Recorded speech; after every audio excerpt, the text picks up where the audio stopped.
when we get a chance to go out there, we're evaluating those quarterbacks with every single play, not just throw, but every single check that they make at the line of scrimmage, every bit of leadership that they show in and out of the huddle. We're there watching how they react to a specific play in practice. And so that got squeezed down a little bit. But with that said, our coordinators are doing a heck of a job right now as we sit here of figuring out ways to maximize those competitive plays and periods. And we feel confident that we believe it'll all play itself out. It's going to be completely open, and we're just going to take it day by day. Matt Nagy, Bears head coach, on the quarterback competition between the incumbent Mitch Trubisky and the newcomer Nick Foles, Super Bowl MVP, who knows the offense better than Trubisky. Been with Nagy 2 other times, in Kansas City and before that in Philadelphia, back when Nagy was just first getting started as an assistant coach under Andy Reid. Chris, look, it's a different kind of a year. We know that. Training camp, no pads until the middle of August, no preseason games, none of the usual opportunities for allowing a quarterback battle to unfold in camp. And one thing that Nagy said about Foles yesterday, he's at a disadvantage, not because he doesn't know the offense, but because he doesn't know the receivers. Yeah, that's it. He doesn't have time to work with the receivers on the timing, the chemistry, those things that, of all the stuff we can say Trubisky doesn't have, one thing he does have is the relationship with the receivers. No doubt. It's a real thing. Now, do I think that Nick Foles can make up ground here, even in this weird COVID-19 training camp? Yes, he can. He's a pro. He understands this offense. He's been involved in it before, so he'll understand some of the nuances in the route running, everything about that. But, yeah, this throws another curveball or a wrench or whatever you want to say into the offense of the Chicago Bears, because let's just be serious. That's where it all starts. Offense. That's what we got to talk about. The defense is fine. The defense is a Super Bowl caliber defense. They could shut down some of the best offenses in football. I mean, Eddie Goldman, they lose him to COVID-19. That stinks because he's a beast. But the defense is going to keep them in a lot of games. Can their offense just do something to win some of those games? The defense did it for them last year. That's why they were 8-8. But can't run the ball. O-line not very good. Pass game schemes that I think were very predictable. Now, is Trubisky a part of that reason? Can he not handle a lot of stuff on his plate as far as the offense is concerned and all that? I don't know. Those are things I hear sometimes in Chicago. So it's all about figuring out that quarterback situation, and then it's going to be, okay, offense. We can't be the stew of crap that we were last year, especially with some of the players and talent they have on that roster. They should just be better than that. And we need to focus on the Bears, but I'm curious about your own experiences when it comes to that important topic of getting the right comfort level with the receiver. Just give us a glimpse, give us an idea of the challenge. You walk in as the new guy, and you've got the receivers there. How does that happen? How do you get to a point where you do have that comfort level with your receiver? Yeah, I think the big thing is, of course, practice, but it's really going to be about after practice where you'll get a better feel for individual guys.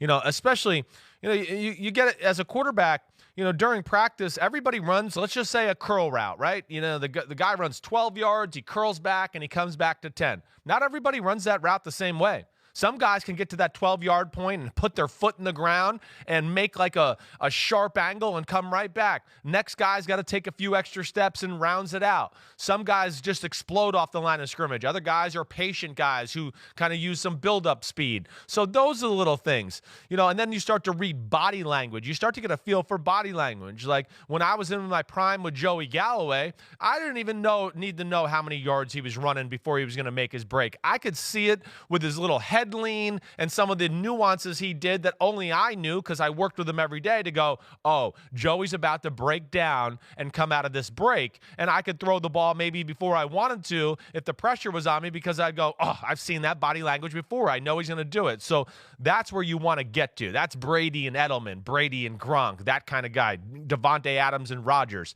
And that's what you got to work to get to through training camp. One of the realities of this strange upside-down season with no preseason games, could we see, especially in Chicago, both quarterbacks being used in September while Matt Nagy makes a decision that would be implemented the first week in October as to who the starter is going to be. You don't want to have too much of a sense of interchangeable parts at quarterback. You need somebody to be the team leader. But if you're not going to have a preseason to settle the competition, Chris, maybe you use the early games of the regular season. They open at Detroit. They host the Giants. Even those first 2 games, you don't want to lose 2 out of the gates. No. But if you're not sure who the best guy is for a stretch run that has 7 playoff spots available in the conference, maybe there is some wisdom in finding ways to use both guys early on so you can better evaluate how they do in a game situation. Yeah, well, I mean, I wouldn't suggest that.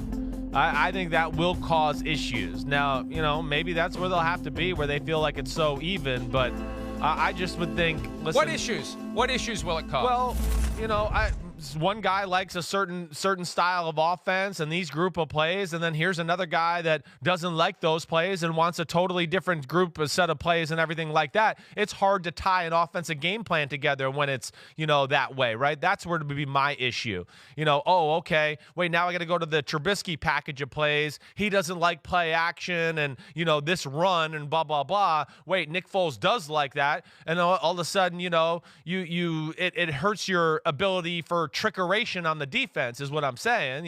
They're going, wait, this is all over the place. Nothing's tying together. Great offenses tie things together like we talk about all the time, make things that are different look the same and all that. That's what I would worry about more than not. So, going into this, Mike, I think you were with me, right? I just felt like go with Nick Foles. If it's even close, you go with Nick Foles, and then you could bring Trubisky off the bench and let him be Superman. But to me, if you start Trubisky, it's just, if it falters at all, I just think the world's going to just, cry, get him out of here, get the hell out of here. We've had enough of you. And there's no returning from that to a degree. So I don't know. That's just my thought on the subject. I like the idea of Trubisky in a Taysom Hill type of a package where it's a strategic use of his skills to get him on the field and maybe see what he can do. And then if he does well in his limited opportunities, maybe you start to get the fans rallying around him, although they were ready to bail on the guy before last season started, even after a playoff appearance. We were there. They're not going to be embracing. Yeah, it was crazy. Right. But they sensed it. They knew what was coming, and so far they were right. Ryan Pace, GM of the team, said yesterday, I feel the full support from Bears ownership. He's got a 34-46 record after 5 seasons, 1 playoff appearance. I mean, look, we know how this goes. You either perform or you don't. And if you don't have a job. And even if he feels the full support now, plenty of guys have felt the full support until they didn't. And when the support goes, it goes quickly. And if the Bears go 4-12, 5-11 this year, I don't think anybody's going to be surprised to see some major changes at the top, Chris. No, I wouldn't be shocked either. Ryan Pace, he's done a lot of great things for that team. There's no doubt about that. I mean, you look at the roster, other than offensive line, I come away pretty impressed at every position. I really do. I mean, line. We talked about the defense. The defense, you just go through it. It's top notch at all 3 levels. Offensively, hey, receivers, tight end, drafted Cole Kmet, everything. Okay, I'm cool there. Running back, pretty damn good. We got to figure out the quarterback, the offensive line. That's going to be the big thing here, for the Chicago Bears. But they're a team where, we do worst case, best case, all that. Like, their best case, they have a big gap to me. Like, worst case could be 4-12, and just the offense falls apart, and Trubisky craps down his leg, and who knows what else.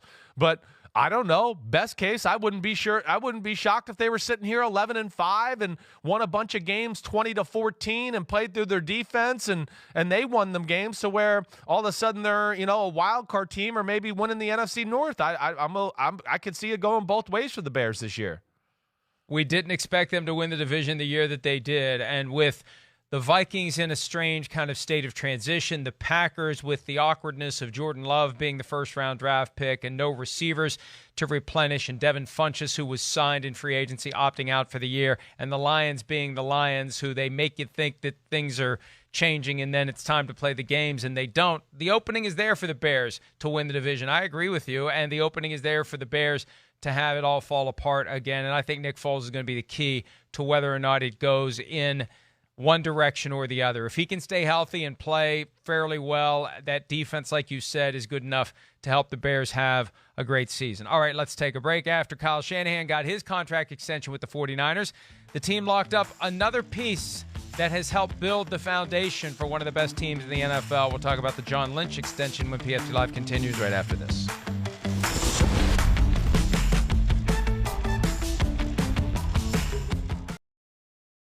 Hi, I'm Mike Tirico, and thanks for watching.